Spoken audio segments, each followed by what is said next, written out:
This is a different song, isn't it, from just about a week ago, even days ago, from Mark Carney. Yeah, and it really seems disappointing. It feels like a big concession, and it's not entirely clear what we got in return for it. It sounds from what the Prime Minister was just saying that this was a concession he was prepared to make.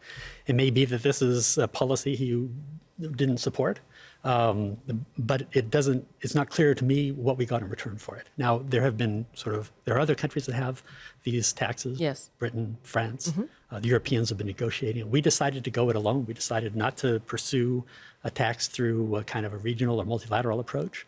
And that's tricky with the United States because when we get into bilateral relations with them, they do hold the cards, right? They have a much bigger market. They're much more powerful than we are, and they can extract these concessions. So I think we have to watch very closely and really ask ourselves as Canadians, we voted for Carney to be a tough negotiator. Is that what we're seeing here?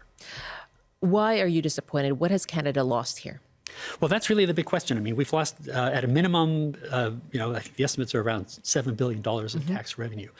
These are over 5 years, yeah. over a number of years, right? And these are major corporations. So, companies like Apple and Microsoft, they have a larger market capitalization than our GDP. So these are massive corporations. They generate huge amounts of revenue through the services they provide to Canadians. And they're very difficult to regulate. So this was a step in the direction of addressing that problem, as many other countries are trying to do. It feels like a reversal of that. Now, it's possible that through the ongoing process of negotiating, both multilaterally and directly with the United States, we may be able to make some progress on these kinds of issues. But I worry that what we're looking at with the United States right now is a kind of a faux trade agreement, a bit like what the Prime Minister of the United Kingdom has negotiated. They're not real trade agreements that are signed off by Congress. These are just arrangements that we make with the U.S. executive.